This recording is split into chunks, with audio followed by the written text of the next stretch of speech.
Welcome back to another episode of the Block Runner Podcast. I'm your host, William. Always here with your co-host, Iron Man. What's going on, dude? And on the sticks, we got TJ. Hello. And finally, joining us today, we got MoonKing. Thank you for joining us, man. Thank you. Pleasure to be on the show. Yeah, I've man. You guys for a long time. No, I appreciate it. I guess the only other time that we've spoken was during a Twitter space. Mm-hmm. And I think we were talking about NAT.fun, and then you decided to join. And so now we thought it'd be a good idea to bring on the podcast just to get to know a little bit about your background. And, you gave us some sage wisdom in that moment for sure. And then you said things like you've been in the space since 2013, which is, that's right. We think we're OGs. We're like class of 2017. Yeah. So I was like, damn, dude, someone's been around longer than us. That's pretty cool. So yeah, definitely want to hear your insights and the fact that you're, been paying attention. So I guess let's start there. How long have you been paying attention to this channel? Like, what is the full context of your understanding of us, right? You obviously know we were, pretty big part in developing NAT, which is something we both agree is an important thing. But how much do you know about what we've been up to beyond that? Because we've been doing this for many years, right? It's funny because I've seen you guys. Well, let me break it back down because you guys have been since 2017? Well, that's maybe 18. Yeah, professionally 2019. That's when we started the podcast, but we've been in the space, trading since 2017. Right. Yeah. So I want to say it was 2020. Holy! That's the first time I see you guys. Like it was, you guys were saved in my YouTube. Wow. In my YouTube channel, and that was the days where. Obviously, I had the Shiba Inu run, but before that, I was a huge information junkie. So I was just taking in anything and everything. And you guys come at a different perspective than my normal investing style. So I listened to anybody and everybody from like Tone Vase to like a typical VC guy. I take in all information and I make it my own how I see fit. But yeah, and then I briefly remember listening to you guys, and then you guys popped up on my YouTube again about a year and a half ago with the whole NAT going through. I think I was a little bit late. I was obviously late to the beginning of it, but I got in around anywhere from like $3 to $5 million market cap. I couldn't really tell you where it was because I was just buying it off that janky website. Where you're just like making it rain, and you don't even know how much you're making it rain till you realize, like, wait a second, I just spent how much money? Yeah. But so that's when it kind of, you guys came back into my YouTube feed about then, and it's just been kind of a every week thing since then. I have a big following base, anywhere from meme coins back to people that know me from streaming back in 2018 days is where I started my streaming. Wow. So I have a big range of a fan base from old school people who made a lot of money with me, and I just don't see them. They're in the background consistently, and all the way up to Shiba Inu guys, which 100%. Followed me from the beginning all the way to the end of that, and the people that are still with me. So it's a big mix of people who are no longer in the space that probably got wrecked and didn't work out for them, all the way to the people that made multi-millions of dollars and made a good career out of themselves. So yeah, that's how you guys kind of came back on my radar. I think it's the algorithm of YouTube that will kick people off that I've been watching for a long time, and then you just don't realize it a lot of times if you don't get that notification. And that's kind of how it was with you guys. Like, it just kind of disappeared, and then when I saw it, I was like, wait a second, man, I remember these guys. And then I just started listening again, and all of a sudden I was like, man, this whole NAT math kind of makes sense. And I just kind of got hooked. Yeah, so we want to talk about NAT here towards the end because we're obviously big believers of it for all kinds of reasons, but we found a tweet from you from 2020, and it was like in August 2020, and you were talking about SHIB. So you want to take us back to around that time, because that's like roughly where about when SHIB launched. So take us back to that time. And go ahead. Yeah, it was day 2, day 3 of SHIB. Believe it or not, I was and ultra degen on DeFi summer. So that was DeFi summer times when That's we were right. just experimenting with anything and everything known to DeFi. Uniswap, that was Uniswap's first year, I believe, if I remember correctly. But these are the times where it was just like pure degenning, and you either made a lot of money or you got wrecked for a lot of money. I was kind of in the middle zone of that summer. You know, I made a lot of money, and then I lost a lot of money, and then I got rugged, and then I made a ton of money with a coin. So it was just so back and forth, and everybody was all about DeFi summer. And I was like, let me pivot a little bit because this stuff is going to just crash one of these days. It's just bound to happen. So I just started just going through Twitter and crypto Twitter at the time and just checking out all the different accounts. I love hearing from everybody and anyone. And I just ran across SHIB and I went on their website, and the beginning of their marketing was the Dogecoin killer. That sold me. I'm all about marketing, like 1000%. If you can catch somebody in 3 seconds with a tagline like that, Yeah. you're hooked. Because I've never seen anything like that. The Dogecoin, no one ever tried to compete against Dogecoin. Like, really? And it just had this whole website and how they were going to take over the Dogecoin market cap. And that's when I made that tweet. So I bought in, aped in, made that tweet. And I was like, I don't even know how many I have. Just for the record, it was in the trillions at the time. I look at trillions now, I'm just like, your jaw will drop. Yeah. And you know what happened? It went up. I didn't take any profit. I believed in it. I was like, this is going to flip Doge. Like, I could see this community in the Telegram. I mean, at the time, there's like 100, 200 people in the Telegram at the time. So it was very tight knit of a Telegram, but they're convinced, like, we are going to flip Doge. Like, this is our goal. And I was like, man, I've never seen any type of like confidence since like Bitcoin, you know, Yeah. Ethereum. Like, that's the last time I've seen this type of confidence was that. So everything went well in the beginning, like a 2, 3, 4x. And then the DeFi summer crash came during that fall. And SHIB went with it. And to the point where SHIB, might as well say it rugged. Like, literally, like, if you look at the actual V1 Uniswap chart, it just dies. So I stuck with it. I believed it. I actually bought the dip of that one time, and then I was just like, you know what? Let me just see what happens with it. And it got very quiet, but then it picked up again in the winter. I believe it was in January or February of that winter. And I was walking with my wife and my kids. Well, they were babies at the time, but you know, I was walking to the park, and all of a sudden, I've got my CoinGecko app just takes off. Boom. I look at my phone, I'm just like, there's no way. Like, it's just not possible that something happened. But I'm looking at my phone and it says $100,000, and it says the ship is at a $50 million market cap. And I'm like, no, like, this is definitely a glitch. So I started looking around. I go on the Twitter on my phone, and everybody's just like going crazy that like shit's popping off, like something's happening. So what I do is I like rush, like when I'm talking about ran, like with the with the carrier and everything, like I ran. It was probably a good mile and a half running back home. Like, I gotta sell, I gotta take some profit. And then by the time I got home, it was already at like 14 mil. I was like, gosh, Oh, wow. I just got demolished. Like, I just killed it. And then it got demolished. And I thought about selling it there. And I said, no, something told me just keep holding. I was like, no, I'm not selling. So probably about, if I remember correctly, a few days later, it went all the way down to like a $5 or $6 million market cap. I just held. I was like, you know what? I'm holding. I was like, I'm at this level. I'm just going to hold. And it was about 2 weeks later, boom, it just skyrocketed right past 50 mil market cap. And I was just like, wow, like, this is actually happening. Like, my portfolio, it just engulfed my complete total portfolio, Bitcoin, everything. It's just like not even comparing. And it was about a year, I'd probably say a 6 to 8 month ride, if I remember correctly. 6 to 8 month ride of just ups and downs, ups and downs, ups and downs. So it got to the point where it was about a $10 billion market cap.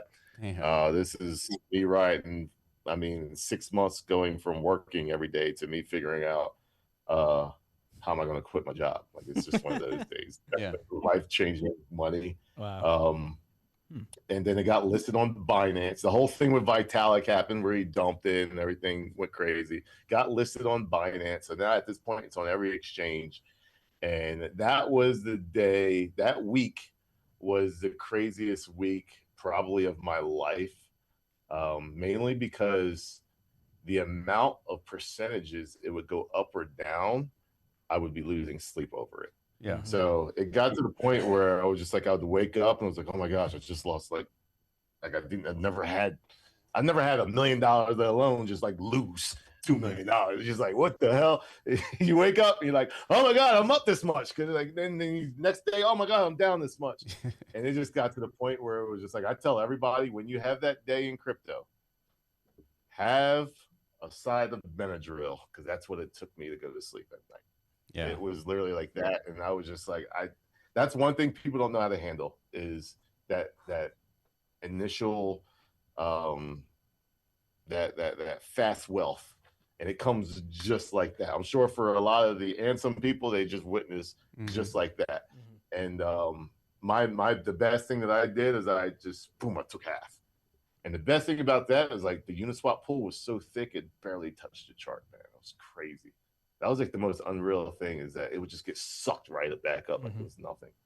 And so I took a lot of profit then, and then it was still making me not sleep. And I literally just said, you know what? This is life-changing money. I'll probably never see this ever again. I did everything right. I held, I supported, I made videos for the last 6 to 8 months. It's on every exchange. What can happen? Like, what more can I get out of this? Yeah. And that was anywhere from, I won't tell people the number, but that was anywhere from a $4 billion market cap to a $10 billion market cap. And that was a life-changing time for me. And then what had happened was the price started going down, and I felt like a genius. I was like, wow, killed it, smashed it, sold the top. I'm the man. I can't get any better than that. So 6 months go by, I'm still degenerating. This time I'm making like coins freaking run. Like at this point, I'm just like the guy, like, I like this coin. 10,000, 10,000, 10,000, 10,000, you know, just making things go. Yeah. And the crazy thing about it was that SHIB run wasn't over. And I think Binance accumulated most of those coins, and they went on their little run. And it did another 6 to 8x from where I got out, and my jaw was just like, yep, yeah, like I just made crazy life-changing money. That would have been yacht money. That would have been like, let's go buy a 300-foot yacht and just don't even care. Let's leave it in Italy and just go somewhere else. Yeah, like that was that. I do know a guy that is a top 20 holder till this day. Wow. And his life has changed dramatically. He's not doxxed. Everyone kind of knows of him. His name's Satoshi, and he's the guy that wears the gold mask. You might have seen him at many events and things like that, at Bitcoin conferences and things like that. So we were very close friends. We kind of came up in that same era, obviously, together. And like, it's tough for that man to like even sell a coin, because it's like, what are you selling for? Like, everyone knows. Yeah. You just look at wallets and trying to figure that out. So that's where I was just like, man, I'm so glad I got out, because, like, you know, you got to live like that. You know, versus me, I'm freely able to live. But yeah, it was a crazy run. And it was all based off of a narrative. At the end of the day, it was based off a narrative and believing in something. I was at conferences doing everything that Murad has been saying way before Murad even said it. And I played it with SHIB, and I've got conferences of me saying the exact same stuff that he was saying. And you do have to believe in that, or you won't hold. If you look at that chart, it will go up for a week, and then it will settle down for 3 weeks. That's right. Yeah. Go up crazy for a week, then settle down for 3 weeks, and go up for a week, then settle down for 3 weeks. We all know 3 weeks holding a crazy bag is tough. 3 weeks is forever in crypto. So like, you're constantly looking at your computer, you're constantly looking at your phone, you're constantly looking at what's going on. Every last little bit of FUD is like, should I sell? Should I sell? Should I not? Like, it's stressful. It's definitely stressful. So you do have to believe. So when I hear that believe in something, I was like, man, like, that's what I've been saying for years. I'm glad like someone said it. So I'm big on X and Twitter. but obviously he got in the hands of VC people, so he's going to be a lot bigger, saying the same stuff.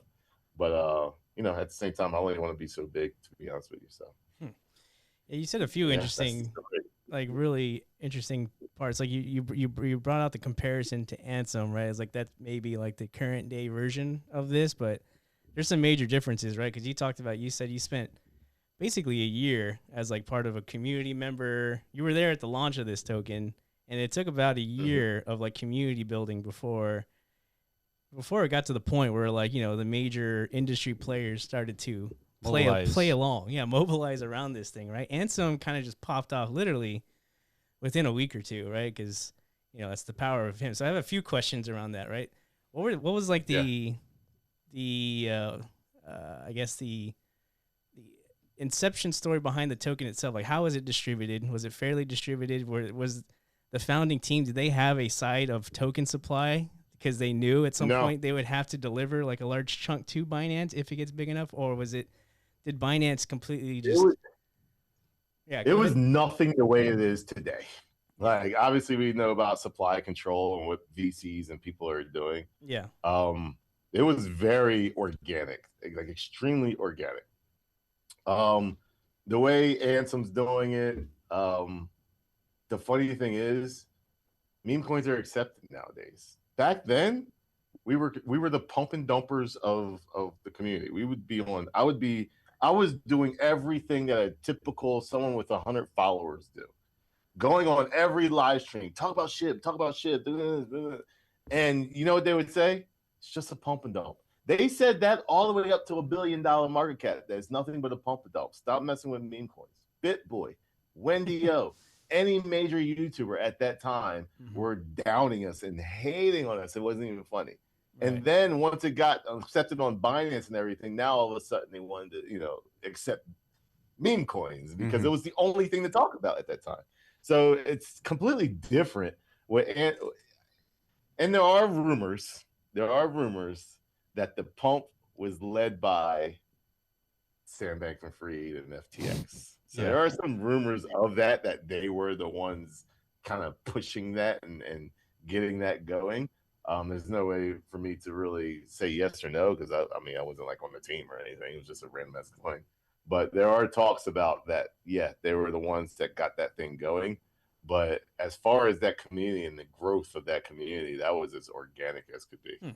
So I'm curious though, like it's being early into that community. How did they launch a token? How did they supply liquidity for that token? Because at the time there wasn't really like bootstrapped liquidity like mechanisms out there at the time. So did they have cash on hand and they supplied it in the DEX, or like do you know the details? It was. I don't remember the details. It was definitely pure Uniswap. So it was Uniswap V1. I believe V2 in the middle of the run, V2 became a thing. Okay. In that time frame during the run up is when V2, because you can't even find V1. You really got to search for the V1 chart and stuff like that nowadays. Yeah. Everything's all V2 or higher. But I don't know how they supplied it. I just remember buying on Uniswap, and everything was done on Uniswap. Most of the trading, most of the exchanges, like the amount of liquidity at the time, man, was in the hundreds of millions. Like the volume was crazy, and there was hundreds of millions. And like, no one say, I'd probably say high tens of millions. I mean, you can obviously look this up, but I would say it would be up in the high tens of millions of liquidity as far as anybody, because I definitely know you could swap out like 7 figures and it would pop it like 4 or 5%. Like it was ridiculous. It was absolutely ridiculous how much liquidity was in there. There was more liquidity. Like you would rather trade on Uniswap than trade on the exchanges at that time. Yeah. So it's like I would rather like just do everything decentralized, do it all on Uniswap. Why waste putting money onto Binance or Coinbase or whatever it was at the time? Yeah, just to not even know if you're going to get your money out. So it was one of those things where Uniswap was starting to take over. Everything was getting applied to Uniswap, and that was just the way to take your money in or take your money out at the time. So the conviction behind SHIB was predominantly on just the community itself having conviction and just like surpassing Doge, and that was enough for Really, you that was to it. like jump in, right? Because what we do, I call it moon math. Yeah. The MoonKing, but I call it moon math. And you guys do it too. Like this is the aha moment. was what you guys do with your damn website where you start playing Right. around with it, like, oh my gosh, like it could be this, it could be that. Yeah, Like yeah. that really allows people to hold. It's not even funny. Like I tell people all the time, when I hear people say, "Oh, we're gonna make it to $1 million market cap," I'm like, yeah, it's not happening. Like, oh, $10 million their goal. Like, no, like in SHIB days, it was we are going to flip Dogecoin. Yeah. And then you start looking at, well, what's the Dogecoin market cap? Well, what does the price have to get to flip Dogecoin? And it actually did it. It flipped Dogecoin for like a couple days. So like that was obviously the selling point. And then everyone was out after that because it accomplished the goal and it hasn't flipped Dogecoin ever since. But that moon math allowed people to just hold and just stupidly hold. Mm-hmm. Like there was a point in time where I was like, let me just cash out. Like this is 10 times more than I'm making a year. And I was just like, no, it's not over yet. Mm-hmm. So to some people, would be like, you're dumb. You should have took profits because what if that was the end? You would have round tripped it, which is a very fair point. Now I teach people to take profit, but also hold a moon bag, which is the reason why I teach people to do that now is because if I held a moon bag, just a little small percentage of moon bag, it would have like quadrupled what I ended up making. Mm-hmm. So that's where you're taking that 8 to 10x, and you're like, okay, if I held this much, I would have had this much. You're like, damn, like, man, if I just held a small percentage of moon bag, then you got 8x that's crazy. 10x that's crazy. So when you look at those numbers, the multiplication in crypto is just absolutely ridiculous to where $1 can turn into $10, $10 can turn to 100, 100,000, 1,000 to 1,000,000, just like that. It's Mm-hmm. not unheard of. Yeah, it happens. It happens once a quarter, in my opinion. Like somebody just gets ultra rich, even during the bear market. Like I've had coins where I've had a 34,000x during a bear market. So it's not. It can happen. It's just you want to make sure number one, you have the liquidity to do it to take out, and number two, if the community is staying strong and there's nothing that has changed, there's no reason to sell. It's that simple. So at the time when SHIB was taken off, what was the other competitors as far as like meme coins besides Doge and SHIB? I'm sure there was like others trying to like pull from like the momentum of what was happening with SHIB. Did that like shake the confidence at all, or is that more like fuel to the fire? Not till it's too late. See, like nowadays, here's the thing. Nowadays, everybody and their mom can make a coin. Right. Back then, it wasn't like that. Yeah. There was no pumped out fun. Yeah. There was no. It took a while for someone to figure out, hey, let me try to create this coin and let me get a community, and everybody just runs to it. At that time, SHIB was the one, so everybody ran the SHIB, and then all the attention was on SHIB. Now there were coins after SHIB kind of had its calm down effect, 6 to 8 months later, that you had your other coins that come out. The ones that I could think of on the top of my head was Hawk. Clifford the Red Dog did crazy numbers. What was it? There were some other meme coins that did very well. There's so many of them, it's not even funny, but like there's a lot of them that tried to do their own version of SHIB, baby SHIB. Mm-hmm. You had the baby SHIB that did well. But those, for the most part, like it did not grab the attention on Crypto X and on YouTube the way SHIB did, because it was just like everyone was trying to be the copycat. And then once like your pumped up funds came out, it kind of ruined it for meme coins and exclusivity for like anything.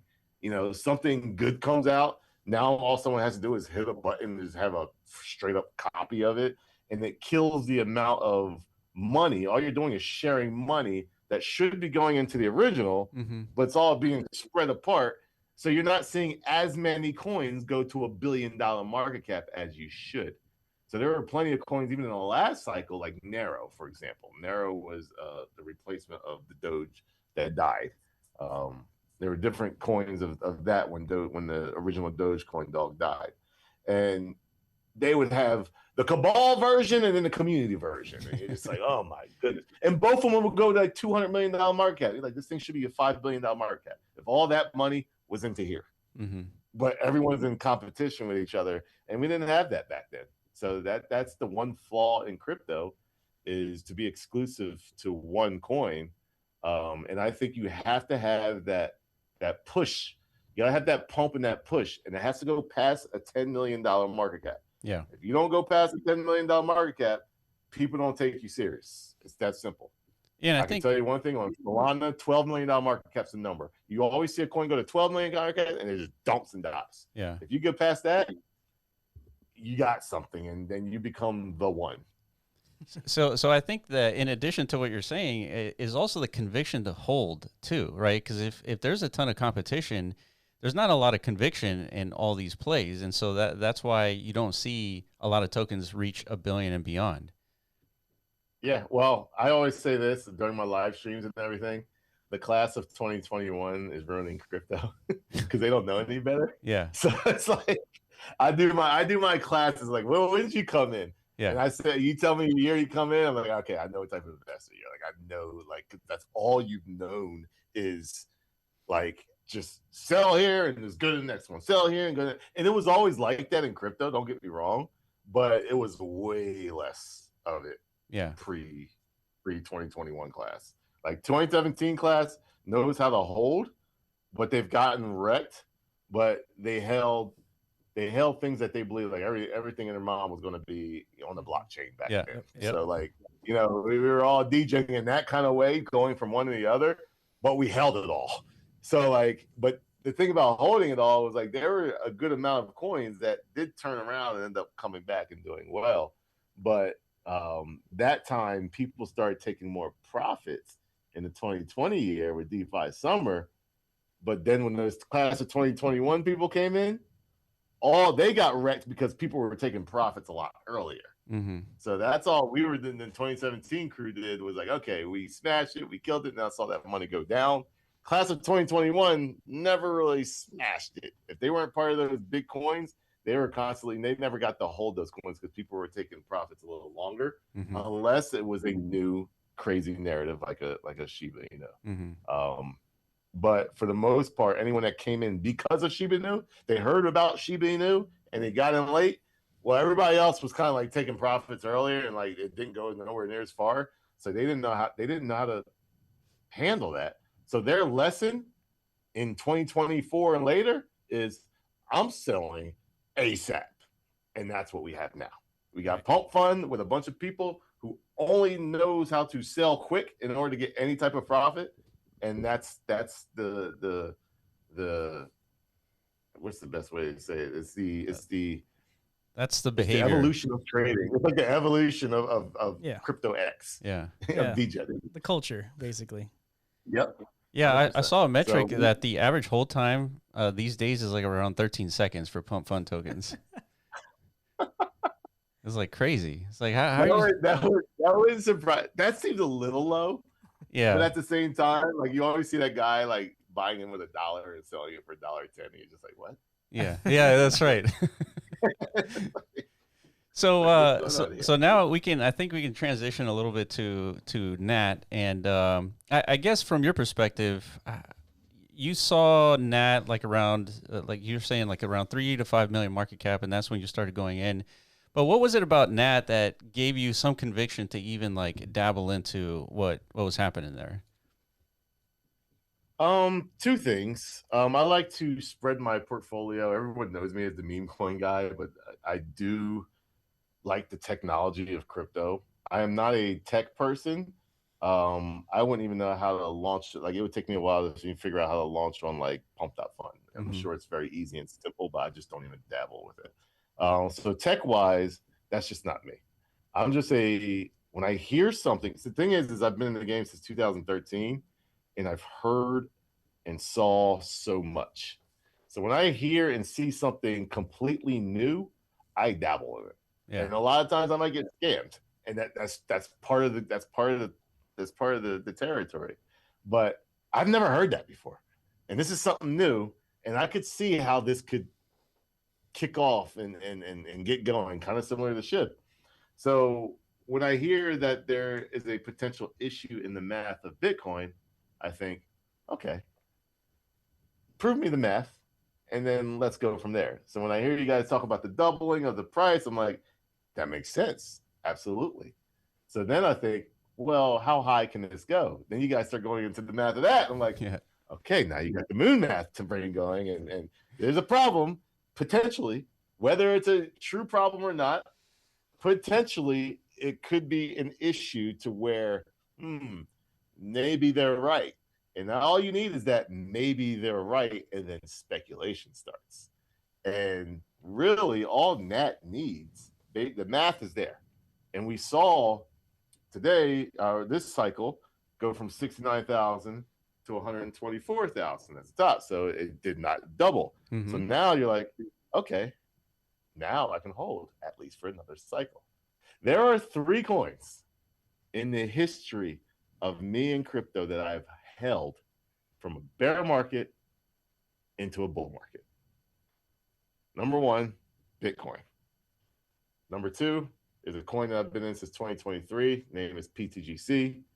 Number 3, NAT protocol. That's it. Just those 3 coins. And the reason why is there has been something, usually it's math, that tells you, hey, based off of this, and this can happen based off of that. So say A plus B is going to equal C. And I haven't gotten to C yet. So A plus A happened. Mm-hmm. B could happen, which is going to give me C, which is more money or a bigger bag. Yeah. And when B happened, I was like, okay, it did not double. Now you're missing one thing. Someone recognizing it, hating on it, mm-hmm. and saying, no, you guys are crazy, but it has to be someone big, like an Antonopoulos or a Tone Vays or someone that's like in the Bitcoin community that kind of has a loud mouth. How about Adam Back? Adam Back, yes, absolutely. It's just somebody that will be willing to debate, bring the subject up, and get things going. You're going to get a side. You're going to get a market. You're going to get a market of believers. You're going to get a market of non-believers. And you're going to get a market of what ifs. And I don't know which way to go. Mm-hmm. You have your believers, and your believers are going to get more people into your believer pool when that happens. Then you're going to have your people just hating on it. 1,000%. It's funny because all the coins that really do well, like Shiba Inu, you had a bunch of people, this pump and dump. You guys are going to get wrecked. This is the worst thing you can possibly do. You had your believers, then you had your, well, I'm not in yet, so I might as well give me a piece because this thing looks like it's just going up. Mm-hmm. And then that's how it gets going.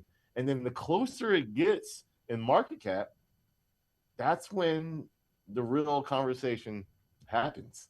Mm-hmm. So right now we're at that pivot where it's like, okay, you got a bunch of miners jumping on board.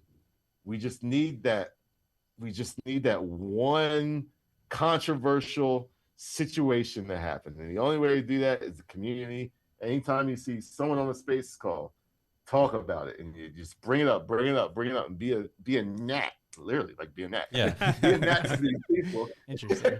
Be a gnat to these people, and then they're going to either get tired of it or they're going to try to shut you down. So however that turns out to be, it doesn't matter because good news and bad news doesn't matter. They're all the same when it comes to crypto. So it gets talked about, and then therefore it brings more investors at the end of the day. Yeah, I totally agree with what you're saying, and that's sort of why we're so adamant about getting NAT to $1 billion market cap, because then people like Adam Back and the Bitcoiners are forced to talk about it, because first we have 60% of hash power already adopting the token.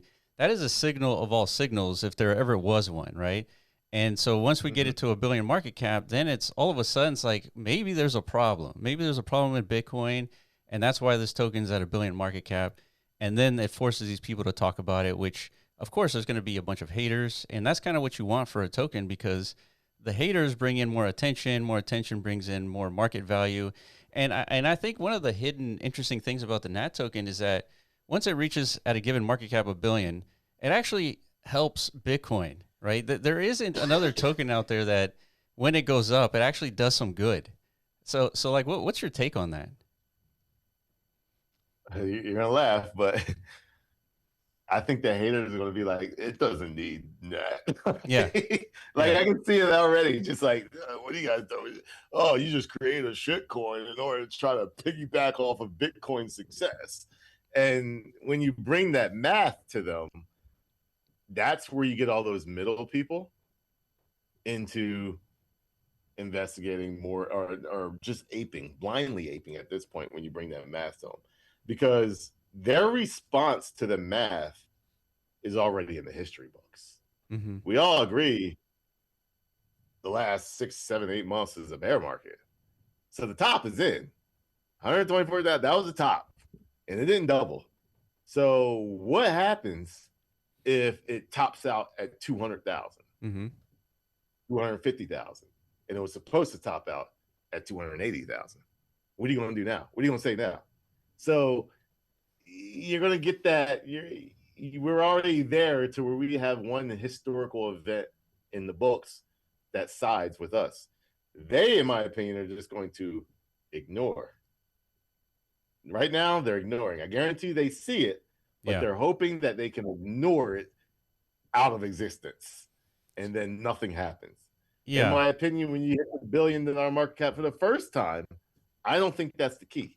I think it'll go to $1 billion, or it gets short of $1 billion, like an 800 to 900 to $1 billion, and then it's probably going to get shorted. The exchanges will come out of the woodworks. MEXC will probably come back and accept it again, so they can short it and do everything. It is after that, in my opinion, when it comes back around again, that is going to be where everything will perk up, and then that's where the conversation starts, in my opinion. Yeah, so I think it's the second time going to $1 billion where people are going to be like, oh crap, this thing is not just a shit coin, and it just didn't get ran up like organically. This thing is like getting gobbled up. So what do we do from here? And then they start talking about it. Mm-hmm.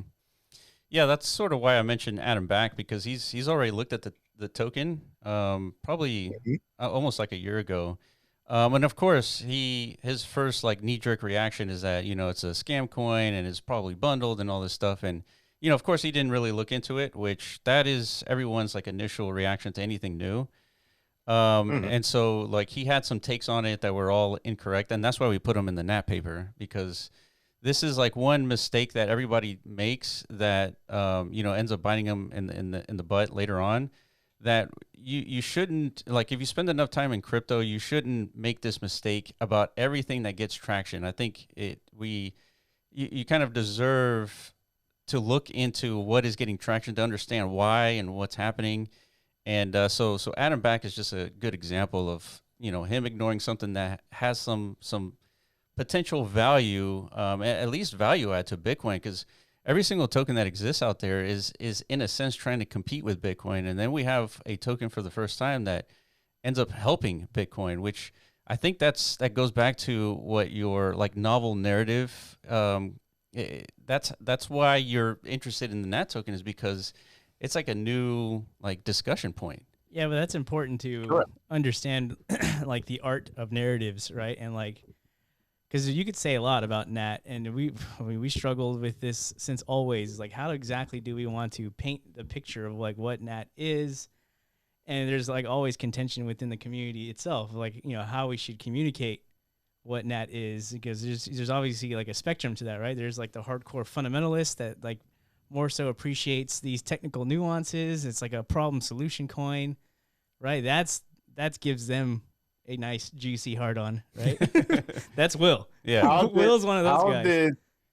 How did that? I didn't know Adam spoke about it, but how did he down it? Was it through a YouTube? Was it a tweet? No, it was a community. He I don't know. It's in the NAT paper. So if you go to the NAT paper and you scroll down on the left hand panel, there's a picture of Adam Back, and so we talk about like what he mentions about NAT. And he assumes that there's a team supply and that we're just trying to pump this, and it's just going to no research. Basically. Yeah, he did no research. No research. Yeah, so we leveraged his own. Do you know how he did that? See, I'm right now. My marketing mind is spinning. So I'm just trying to figure out how he did that. Was that through a tweet or was It was through a tweet. like yeah, the Oh, community ended up responding to one of his tweets about something. No, somebody put out like an article, and I think within the replies of the article, he was added in one of the replies, Okay. and then he replied to that as in like, you should check this out, right? And then he basically disregarded the entire thesis of that article. I think Origin was the one who wrote that article. Yeah, maybe so. So it's all there. So what I would do, the marketing mind. Here you go. If I don't know who has access to the website, the natgmi.com. We do. The first thing that I would do there would have his tweet or his response to it in some type of marketing video. Only has to be about 30 seconds on why he is wrong and why people should look into this. Only does have to be long. It has to catch each other's like attention of 30 to 45 seconds. So that when somebody of recognition goes onto the website, that is the first thing they see, and instantly they're proven wrong of what they're possibly going to think. So we're beating them to the punch of what they're going to think. That is probably the first thing that I would have on the actual website that you can see when you first see boom. Okay. The reason why is he's such a big figure that what he says matters to people. And anyone that goes to the website sees that, how he is wrong, there is a good chance that he might be aware of that or see that, and then he might go again and understand why he is wrong, and therefore the conversation might come faster. I think we got to really harp on just that response alone, even though it was a long time ago. Just that response alone, and then every time he tweets, you'll literally post a video. Yeah. You gotta nail him. Like, it's like, post a video, boom, post a video. Sooner or later, he's gonna look at it or say something. But people are gonna get the attention. Especially, I've got a following. I think if this thing goes to $1 billion market cap, like a crypto banter or something like that would happen for sure. So there's things that can happen once people start talking. It's once people start talking, in my opinion, and it really goes. Yeah. Because connections come out of woodworks. Oh, I hear you're into this coin. What do you know about this? Blah blah blah. And all of a sudden, like, people start talking just out of the woodwork. So yeah, it's right. We're right there. I just think we need to take advantage of that if someone's already spoke about it, and just find some of the most outspoken, landish people that are in the Bitcoin community that will react in a negative way, and just like, you just have to go at them and just never stop. That's the one thing, like the SHIB community or any community, you're seeing it with Ansem right now. You saw it with Pepe, you saw it with Bonk, you saw it with Whiff. The one thing they do, you see it with XRP, the XRP army. Once they get going, they don't stop, and that's how they get a name for themselves. Yeah. That's what we feel like with the NAT token is there is a really strong community that is constantly tweeting about it. And any time that someone talks about a Bitcoin issue, that you always see like the NAT, community just like commenting every single tweet in relation to a problem being on Bitcoin. So it is pretty much there. It's just, I guess we need to really go after like the Bitcoiners who have some major influence. Yeah, there's been a lot of suggestions. So my question to you guys would be, my question to you guys would be, this potential soft fork, does that play a? Yeah, we've been looking into it. So you're talking about BIP 110. Yes. So what's interesting about BIP 110 is that they try to eliminate like things like ordinals and any arbitrary data. And on a technical basis, they try to do it, but there is no real effective way of doing it. So what they're trying to implement something is just, it's not technically even viable. So that's like one thing. And then if you look at the support for BIP 110, it's basically less than 1% of miners, which is Ocean Mining. Those guys are the ones who developed a BIP 110 anyways. And then like 1 to 2% of node operators. And so, and the deadline is like in August, so it's roughly 30 days.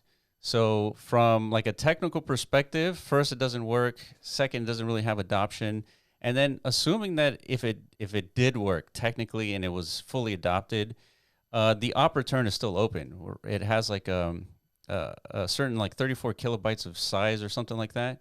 And so if that were to be the case, then we would just update the protocol so that instead of our messages, our NAT messages being in the witness data, they would be in the op return. And you would still be able to trade this thing because it's part of Bitcoin. So so really there's no real concern from our perspective. We have ways to kind of get around it anyways, but I don't even think it's going to get adopted. So that's why we're not that concerned at all. Yeah, every single cycle, it's always something. Like it was Ethereum last bear market, and nothing came of that. The bear market before that was Bitcoin Cash and Bitcoin SV. So it's every bear market feels like there's something that always tries to get everyone to get that last low. I always feel like it's something. So that's what it is this time around. Yeah, and so like I wear the technical hat for the most part on a lot of these things, and I think about that a lot. And no matter what happens, this thing still exists. The NAT token still exists, and just like Bitcoin required some updating throughout its like decades, I think the TAP protocol, which NAT is built on TAP protocol, will also go through some upgrades and make sure it continues to persist. And I think that's very important to maintain this, because first, there's a very big issue in Bitcoin. A lot of people aren't talking about it, I think, because they don't have a viable solution other than like make Bitcoin infinite. And so they don't talk about it, but the math is there. And if you look into it, it's like, it's inevitable. Like, it doesn't matter if Bitcoin goes to infinity, you still have a security budget issue, right? And so it is important for us to keep this thing going from a technical perspective. So yeah, BIP was kind of like an interesting thing to look into, but there's not a whole lot of substance into it. Yeah, let me ask you. I feel like it's just such an argument between both communities. I felt like it was bigger than what it was. So did I. So did I. It seemed like such a big issue that there was like some support for BIP 110, but if you look into it, there's like, it's nothing. So I don't understand like this dialogue back and forth. Like, I just don't get it. Are there any lessons to learn from it though? Like, obviously controversy gets the attention, and yeah, for sure. I think it's because one side is called like pedophiles and the other side is called like spammers or something like that, or censors. They're trying to censor Bitcoin, and the other group is like pedophiles. And so of course you got to say something, right? Yeah. So is that a factor of who's saying these things, or is it just because these things were said that is enough of a signal for people that matter to have to weigh in their opinion? Or was it like the technical, like the addition of a BIP? Was that the formalization of a complaint? Probably a conundrum through like the formatting of Bitcoin's lens. Is like now it becomes an issue because there's something to be, concise around or whatever, right? That may be something that's missing here. Yeah, I agree. So a BIP indicates that you got to make a decision. Either you support the new BIP, which ends up being it's called a user activated soft fork. You support that so that it becomes the longer, stronger chain, or you don't, and the old chain continues going. Mm-hmm. And so, like I said, there's just very little support for BIP. So once that user-activated soft fork happens, it is a real fork, but it has so little adoption in terms of hash power that the longer chain is the one that maintains the Bitcoin name. Mm-hmm. Yeah, it's just a matter of, again, who the target demo is. Like, because we're talking about narratives, and then the value you see in that is that it's like one of the first tokens that's actually helping Bitcoin, right? Like, and we agree, but I think that's only contextually valuable to people who actually give a fuck about Bitcoin, which in today's day and age, even though Bitcoin has like such a high market cap, so much influence on the market, and so much, institutional adoption and such, like the consensus of the crypto people, I don't think really actually care about Bitcoin from what I see. I think they actually don't like it. They don't like the fact that Bitcoin has this market influence over everything else that's happening in the market, right? So I don't know if that's a killer narrative to be put out there, right? So my question to you, MoonKing, would be, what is the killer one-liner that, as of today, like you understand that to be, right? Because you understand SHIB to be, the killer of Doge. That was the killer one-liner for you and so many other people. Yeah. Like, do you have a killer one-liner in mind even today? If not, that's a problem. That means we haven't formulated one that's sticky enough. And if not, then like, what would your marketing expertise, what would you think of for it to be? You're throwing me on the spot, big time. I mean, we need some help because we've been struggling I'm here. gonna come up with something. I am gonna come up with something. Here you go. Okay. Give me about 10 seconds. The future of Bitcoin is dead without NAT. Well, that's certainly catching. That is pretty good. What happens is, how many times have we seen, the funeral of Bitcoin? Bitcoin is dead. Bitcoin is dead. Bitcoin is dead. Bitcoin is dead. It's only because the price goes down that it's had that many funerals, because Bitcoin's dead. However, now we're bringing in the real reason why Bitcoin can die. Right. So when you say that, you perk somebody's attention, whether they are a hater of Bitcoin or whether they are a supporter of Bitcoin. The supporter of Bitcoin is going to be like, oh gosh, here we go. What do they got to say now? What do they figure it out now? Yeah. And then you can't ignore that. The hater of Bitcoin is going to be like, I knew it. Yeah. This is it. We finally figured it out. And then that's how you get that talk going. So there's no going away from it when you say the one thing that really irks or supports somebody's argument. Bitcoin will die. That is the one thing you've heard Michael Saylor say, and all of a sudden Michael Saylor is preaching it. You've heard all these different, financial institutional people say it. Who's it? With Jamie Dimon and all these guys, they've all said it, and now they're all supporters. But the one thing they all have in common is that one time in their career, they said, you are going to lose all your money. Bitcoin's going to die. So that is the one thing that Bitcoin has, is supporters, haters, people in the middle, which equals a market. So the one thing that does tick people off, SHIB was the Dogecoin killer. And you ask yourself, well, you're going to piss off all the Dogecoin people. Yeah, you did. And then you had all the people that are just like, oh, we never had anything beat Dogecoin. Let me get a chance to have a Dogecoin. Let me get a chance to go back to 2015 and buy Dogecoin as much as I could. That's that opportunity. And that's the Shiba Inu. Well, for hey, Bitcoin is going to die in the future if it doesn't have NAT, what you're going to do is you're going to get all the people who says, well, this is Bitcoin 2.0. This is my opportunity to get something that should be riding along with Bitcoin and get a ton of gains. I wish I could buy Bitcoin at a $30 million market cap. I wish I could buy Bitcoin at a $1 billion market cap back in 2013 when I bought it. It was close to $1 billion market cap. Now you're going to have the opportunity to buy it at a $50 million market cap, $100 million market cap, $500 million market cap, $1 billion market cap. And according to the math, it should be worth what $60 billion to $100 billion? Yeah. If you took that 3% rule. That's right. That's right. $100 billion market cap. So like those are big gains. That's opportunity 2.0. So that's all those good. That's every single degen that is buying Ansem, every single degen that's buying meme coins, every single day. If you said, hey, this is your opportunity at Bitcoin 2.0, I guarantee you they're gonna hate it. But then you have the other crew of people that are gonna absolutely hate it and despise it, and they're gonna fight against it. And to be honest with you, a VC company, an exchange, doesn't care. They're going to adopt it. Why? Because volume is going to come. And when volume comes, they make money. And that's just how the business is now. And all they care about. And that's why you're seeing the exchanges come in and out of this NAT protocol. So I think that a simple term, the future of Bitcoin is dead without NAT. It's a very harsh and rough one-liner, but it sure does hit the emotional part. Yeah. The emotional part. Yeah. Exactly.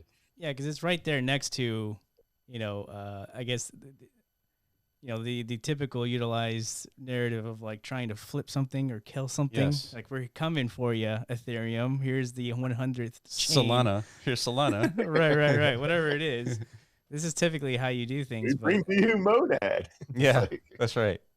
yeah, but it's but yeah, it's like that thing. But when you hear that, you're not saying, "Hey, we're going to flip you," or "Hey," what you're saying is, without us, this is what happens to you, right. and this is why. Yeah, So that's where it's allow different. us to help you.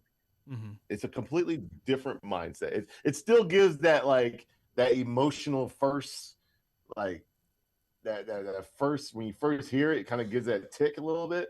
Yeah. But when you explain why, it calms it down a little bit. Yeah. Yeah, so what it sounds like to me, like if this were to work, this like narrative Controversial take, and then like, festering around that, and then witnessing community mobilize and proliferate. It sounds to me like the contention will be amongst Bitcoiners, at least initially, right? Yeah. Because again, I don't think people outside of the Bitcoin ecosystem care or think to even witness anything related to Bitcoin. It's just not pertinent information to them to like do their trenching, right? It's just not, unless they want to like know. They just care about gains. Let's be for real. They just care about gains and the possibility. Yeah. Exactly. I mean, that's those outside. That's what they care about. So you do have to feed them that. These are the possibilities. These are things. Right. I mean, that's how you grab my attention. Like I heard it, I understand it. The basics of it, and do I care about Bitcoin? Yeah, I mean, I've been in it for a long time. I am a believer that when Bitcoin goes up, the whole market goes up. When Bitcoin goes down, the whole market goes down. So without Bitcoin, you're not going to have a market. You better find another market to invest in and trench in. So that's my care on it. Do I care more about the gains? Well, absolutely. Like who would? Like that. That's a big part of. That's a big part of it. Don't act like it's not a big part of Bitcoin too. Like if Bitcoin didn't have the gains, Donald Trump wouldn't be talking about it. So it's one of those things where gains is a big part of it, but how do you keep your gains for the future? That's for right. Future generations. That's the stuff you gotta start thinking about. So if you want to say, oh, I want to hand my Bitcoin to my son and my grandson, well, you better start thinking about how you're going to protect it. So it's kind of one of those. So especially all of us getting in this early too. By the way, I mean, we're still in early, and if we're going to hit the numbers that Michael Saylor says we're going to hit, well, it would be nice to get hand those gains down to your kids and grandkids and keep it going. Why not? Yeah, I agree. Yeah, so I want to kind of point two parts that I understood from like this marketing angle. Because we spent a lot of time thinking about this too, MoonKing, and we have a shirt. Well, I'm not wearing it today, but we have a shirt that says "Bitcoin is not alone," and there was another version. So "Bitcoin is not alone" is like a positive take on like what's happening, but there was another version where it was more negative. But it was like that saying. But my point is that we try to be more on the positive side. I think it was just like an arbitrary decision rather than be so controversial. But I agree with your analysis here is that in order to gain attention, you have to be controversial. And we have a perfect example with BIP 110 is that they have no adoption. NAT has a lot of adoption. They have more controversy and therefore more attention and more conversation. We have no controversy. We're trying to be the heroes in a way in sort of our marketing pitch that we're trying to help Bitcoin, but we should translate that and say we're saying Bitcoin will fail without NAT, and so therefore it gets more controversy, more attention, and therefore it gets both sides. You gotta hurt people's feelings. You know why? You know why? Because bad news spreads faster than good news. Yeah. Agreed. It's that simple. That I don't care what type of news it is. If it's bad news and it's fearful news, that's why the news is so successful. Yes. And you turn on the news, it's never positive. Yeah, you're it's right. Fear. You're watching fear the whole time. And it grabs everyone's attention. That's why CNN has all the best ratings. That's why Fox News has the best ratings, because they just throw you fear the whole time, or some type of debate, or some type of argument. Or sometimes he thinks this and I think that, and you crash into it, and then everyone starts thinking the same way. Yep. That gets the conversation going, and then you just calm it down a little bit and say, okay, now we got your attention. Everything's fine now. This is what needs to be done in order to it's just how life works. It's the best. It literally is the best type of marketing. When Ethereum came out, everybody on the Bitcoin side was not happy about that they would have to sacrifice their Bitcoin to get this new protocol that this Vitalik guy created that's going to take over Bitcoin. Yeah. To all the Bitcoiners, it was just a shit coin. It wasn't going to do anything. Why are you selling your Bitcoin? Blah, blah, blah, blah, blah. And then all of a sudden it became this big old thing. And in 2017 and 18 was the biggest debate on Ethereum versus Bitcoin there ever was. And now they just, funnily, accept Ethereum. Yeah. You know what I mean? Like, yeah. It's just there. To them, like, whatever, it's there. But before it was like, oh, well, this is nothing. We're just stupid. Why are you getting coins? It says in the white paper that there's going to be extra coins that's going to come out and it's going to take away from Bitcoin. Blah blah blah. Like, this is our religion. This is us. We're going to stand by it, and everything's fine. Bitcoin's still in the lead, and you've got a million shitcoins nowadays. So like, it hasn't changed anything. Yeah. So you do, in my opinion, you do have to be a little controversial, especially in this day and age of investors, the TikTok age. You got to grab them with under 15 seconds nowadays to get their attention. So those guys, believe it or not, are the ones driving the market outside of Bitcoin. Is that those people? So how do I get these new generation of people, the 2021 people, the 2024 people, the future 2028 people? How do I grab their attention? Well, what grabs their attention?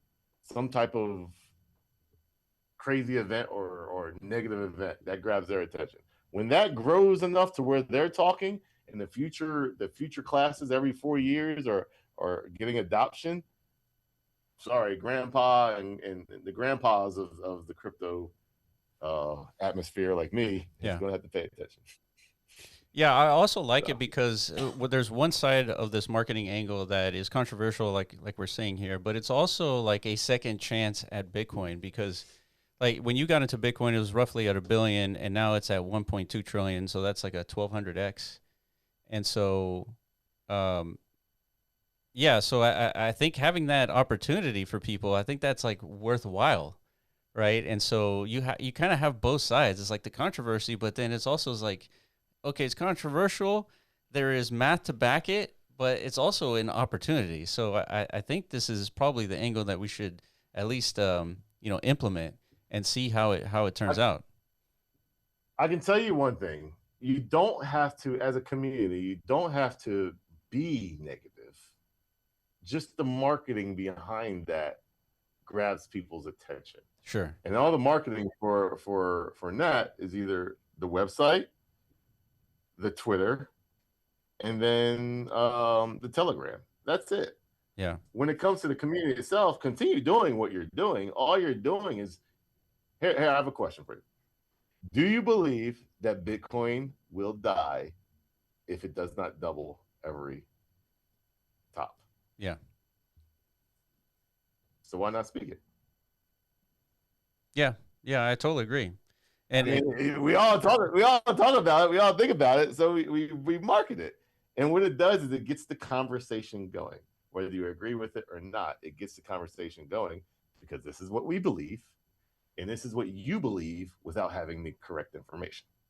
So you have to somehow get that information to them. And everyone that's in the middle, just kind of hanging around, will see either price go up or price go down. We're betting that the price goes up. So they will join. And when they join, they will learn why, and then they will start speaking it, and that's how you get. Yeah, that's how you get adoption. Yeah, so I do think that this is something that we gotta at least implement and try to get that conversation going, because what's happening with the whole BIP thing, I don't think is justified. I know why people are talking about it, and it's because of that whole controversial take, but there's just no adoption for anyone to be really worried about. However, we got NAT, and it's like a very big problem, and there's actual real adoption. We just don't have the controversy because we try to play it down, really. Like, that was like the play here, is to play it down. But I think the real play to be successful is that we got to be controversial, so we got to do it. Take a page out of Yeah, Al Gore's book, dude. it's tough. It's tough sometimes, especially for certain people. It all depends on your personality. Yeah, For me, it's very easy because that's just my marketing. You know, I get a lot of people that love me. I got a lot of people that hate me just because of my style. I'm Yeah. like a swing trader. So, you know, a lot of people be like, "Oh, you sold," but I'll buy it back, and they're like, "Ah, we love you, we love you." So it's Yeah. like, damned if you do, if you don't, you know. Yeah, but you know what? So You it's know one of what? those. I'm just not to cut you off, but even though like yeah, it's like a swing trader, you're in and out, you get a lot of hate. No matter even if you do good things, you still get a lot of hate. Elon gets a ton Yeah. of hate. So Absolutely. If you look on my, I've get words, I've get just so many names called at me. yeah, It's like, why are you so angry? Like, it's just yeah, like, I was like, you loved me when I was buying the coin, and then when I sell it at a higher price with more liquidity, you hate me. It's yeah, like, well, what happens when I buy it back for more coins? Wouldn't you want more coins for less money? Like, yeah, absolutely. I'm actually supporting the chart yeah, by doing that. A lot of people don't look at it that way. yeah, yeah. It's because But they don't get it. Yeah, no, they don't get it. So it's one of those things. It's funny. I've actually, when it comes to NAT, like I haven't sold a single coin. I've only bought more coins. yeah, I think if this thing does get going, these are one of those coins you just hold. Like I said, I have not. You can ask my subscriber group who pays $30 a month. I've been saying for a year and a half, guys, this is a long-term hold. I'm buying, I'm collecting, I'm buying, I'm buying, I'm buying. This is like my true. There's very few coins that I do that for. NAT is one of them because the opportunity, the risk to reward, is stupid. yeah, So like, there's not many coins where you can get that risk to reward, and all that needs to be done is one person talk about it, and then your life could change. yeah, So like, just, you know, you always want to be a Bitcoin well. Well, guess what? This is a good time to make more Bitcoin if that's what you care about. yeah, If you care about getting a house paid off, well, guess what? This is probably the easiest potential narrative that can get you that. It's going to take you. You're not going to get it in 10 seconds like a meme coin. It's not going to happen right away. It's going to be a slow adoption curve. But when you get that first boom, when we went to 120 million market, I told you guys, you just got to stick with it. yeah. That's right. That's All right. of a sudden, everybody's like, well, how do I buy it? How do I buy it? It's like, oh my goodness, a year, and now you're asking me how to buy it. Like, I've got a whole little thing in my subscriber group on how to buy it, and now you're asking me, well, where is it? What day did you post it? It's like, oh. Yeah, It's like, that's what happens on every single coin. And yeah, then you'll always get those people who are like, oh, I was in it from the beginning, and this and that. Like, no, you weren't. yeah, yeah. Like, you get this, I don't remember SHIB. Like, I was in it from the beginning. When did you get in? Oh, I got in about like springtime. I was like, no, Yeah. you got in real late. So you'll get those people, and you know, that's, you know, that comes with the territory. You know why? Because they help pump that coin to 120 mil market cap. Yeah. Guess what? There's going to be another group at $1 billion market cap that does the same thing. There's going to be more money. That's right. There's going to be the VCs. This next round is VCs. Yeah. When you get to that, when you get over that 100 mil market cap, you're talking $25,000 clips of them trying to get in. Yeah. So they want to put in $50,000, $100,000 so they can 10x that money. Yeah. Well, if we're at $500 million market cap and they want to 10x their money, guess what? Now you're sitting at a $5 billion market cap before they pull out. Mm-hmm. So if you, that's a very easy 100x from here that we're talking right now. Just that scenario right there. When you reach over 100 mil market cap, the big clips come. Yeah. And those are exchanges and VCs. Then once we get to that level, that's pure adoption. So if we can time that up to where it is Bitcoin halving time period, 2 years, year and a half, the talks are going, I think big things are coming. Yeah. Well, MoonKing, I'm really glad that you're on the Psychonat side. You're definitely helping the community grow. So I really appreciate the efforts that you guys, that you and your team are doing. I guess the final takeaway here, we have about a minute left. Do you want to say something to the audience here about what you do, what you have going on your like specific Twitter account and your project and all that stuff? Tell us. Yeah. Well, no projects. I don't launch coins. I will never launch a coin. I know so many people are waiting me to do that. I will never do it. But there are things that I do have within my X. I am a teacher first more than, well, I'm an investor first, but the teacher close second. I've been doing it for about 3 or 4 years, ever since like SHIB, where I just explain to people how I think. So I want people to think like me so that charts are actually swinging the right way it should be, not massive dumps. So the one thing I do teach just on the side is how to take profits, have a game plan for each cycle. Where do you want to be, and not just blindly invest? So I do that with my subscriber base. Also, anytime I get into play, I explain why I get in it, how I get in it, the reason why I think it can do so and so. I do that for my subscribers. That's extra money off of X.